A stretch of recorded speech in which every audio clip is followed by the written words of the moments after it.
Hey guys, it's Steve the Tomato Guy. Today, I want to go through the process of transplanting my tomatoes.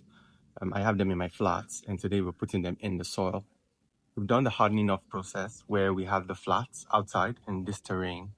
We've had the temperature, the wind, the heat, everything touch it, and it's strong and ready to go outside. So without further ado, let's do it together. I want to show you how I prepare my soil to make it viable for planting. I try to dig through and I try to mix it up a little by adding sticks, my browns and my greens. So leaves, sticks, whatever I can find that would decay and decompose over time. This will add nutrients to the soil. So here I have my sticks all going in, and I would have prepared my plants. Mostly I build them in flats. I have a rich soil that I put my seeds in, and they germinate to grow into these beautiful seedlings that you're looking at here. So once I have all this prepared, and I usually do this, place them outside or by the windowsill, and with enough sunlight, moisture, the right soil and the right nutrients, they begin to thrive and they look green, strong, and ready to go outside. The hardening off process is when you take these flats and you put them outside where they will be transplanted. Now, as the sun and the wind are touching them, they would become harder and they would be able to survive outside. I wanted to show you about phototropism. This is when a seedling grows towards the direction of a light. If you look at this flat here, the tomato plants are growing towards my window because there's a slant that allows sunrise to come in through it. And the plants are reacting and reaching for it. So I start with the soil clearing. I clear the surface of my soil. I remove the weed. Here I'm going through it with a shovel. And I try to cut out all the weed that would be a problem. Then I dig through, more like tilling.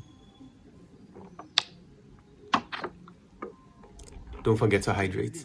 Anyways, so I would dig through and I would put different leaves. What I try to do is dig through a line, and I would put different leaves, compost, banana peels, anything I can put in there that would decompose. You can notice that the lower soil has more organic matter because it's darker than the top mud that's at the top. This is what I want to accomplish for the top. So I keep adding banana peels, vegetables, rotting greens and sticks and things like that to keep decomposing under my soil. This is basically the soil prep process. Here, I'm taking my banana leaves and I'm just going through what I've dug and I'm just dumping them there. Normally, you would prep your soil about a month before planting or so. At least that's how I do it. But right now, I figured it doesn't hurt if the leaves decompose underneath while the tomatoes are on top. So I put the leaves in and I add more greens and more sticks and I start to bury them.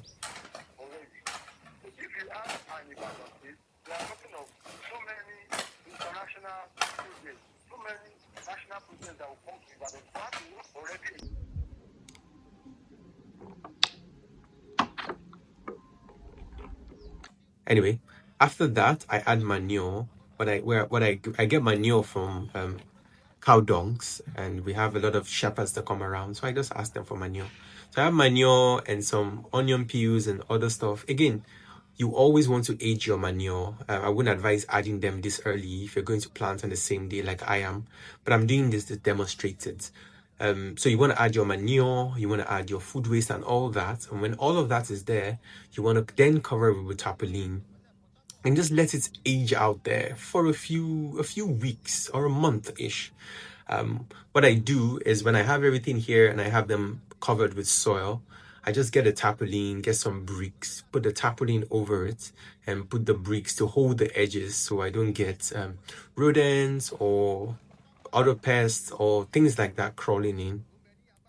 And the more I add this manure, the more I add organics and all of that, I begin to add nutrients to my soil, richness to my soil. It's no longer dirt, it becomes soil. So I talked to you guys about collecting food waste. This is what I have. This is from my custard. This is my custard plastic. And this is where I collect all my eggshells, tomato peelings, basically things, scraps from the kitchen without salt or curry. And if I open this, ooh, has a strong smell, and I show you, you can sort of see the insides. These are the leftovers from the eggshells and whatever, vegetables and everything that comes from the kitchen. I put them here, I add water, I keep adding them, and I add water and banana peels and all that. And over time, it has a very strong smell, but over time I have some sort of a fertilizer mix ish for my soil. So when I'm prepping the soil, I'm about to put things in the soil. I have things like this, manure and other things spread out all over the soil before I plant my tomatoes. One thing I wanted to point out though is if you're using manure, be very mindful, because a lot of this horse poop, cow poops come with seeds because they eat a lot of grass. So when they do that, they also take in the seeds, and these seeds don't rot in the intestines. So when you're adding manure to the soil, a lot of times you will be introducing seeds from their digestive tracts, and over time those might become weed on your farm. So be mindful of that. It's usually nice to leave the manure out somewhere, like you do with your soil when you're composting. Leave it out somewhere, cover it with a tarpaulin, let the heat it, let the microbes do their thing, and it should break down the seed, and you shouldn't have that problem when you try to add it to the soil. So the biggest takeaway, do not add fresh compost to your soil, especially when you're about to plant. All right, with that said, let's get water and let's prep the soil.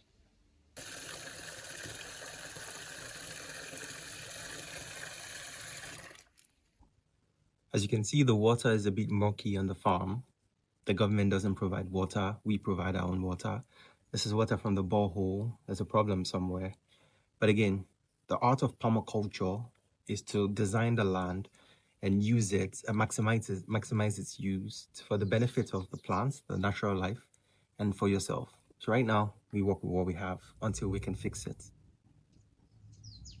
So before I begin to put my seeds into the soil, well, I don't plant directly, but before I start putting my seedlings in, I like to wet the soil first. Mostly because if I put the seeds in and I add buckets of water, sometimes the erosion might wash out the seeds. So I like to wet the floor before. And then I slowly move through and I begin to insert my seedlings, giving it a few inches in between so I don't overcrowd them. So I just sort of go in with a spoon, dig in, remove the seedlings gently so I don't cut out the root system, and I transplant.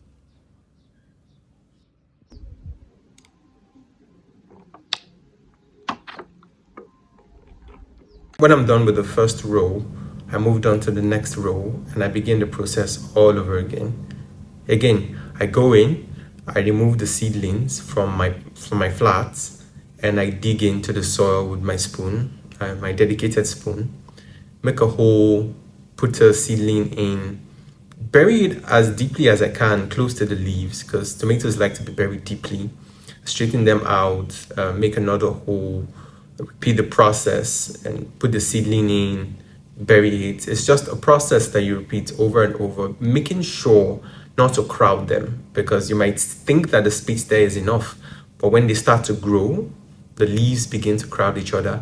Spacing is important because if one of the plants get disease, you want them to be far apart from each other so they don't carry over. So a disease on one plant could easily transmit to the other plants if their leaves touch. Sometimes the farmer or the gardener themselves might transfer these diseases when you touch one and you touch the other plants. So spacing is always important when you're doing this. So I like to start up front and gently walk my way back. I go in with a spoon again. I dig a little. I clear out the weed if I find them. Remove the weed, dig out the weed, space things out, and then make sure it's deep enough. Again, you want to bury it deeply so it touches almost the neck of the seedling. You don't just want to bury the roots. You want to bury the roots and then bury it almost to the neck of the plant that you're transplanting. So I put the plant in, I seal it up, then I move down and I continue the process over and over again.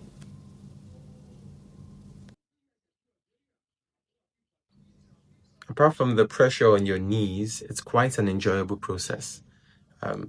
feeling the soil between your fingers, and as you move through, knowing you're giving life to the seedlings. So I finish one row, I go to the other, I repeat the process. Again, remove the seedlings gently, put them in the soil, cover them. And the soil is wet, it's moist, so it's not as hard or harsh.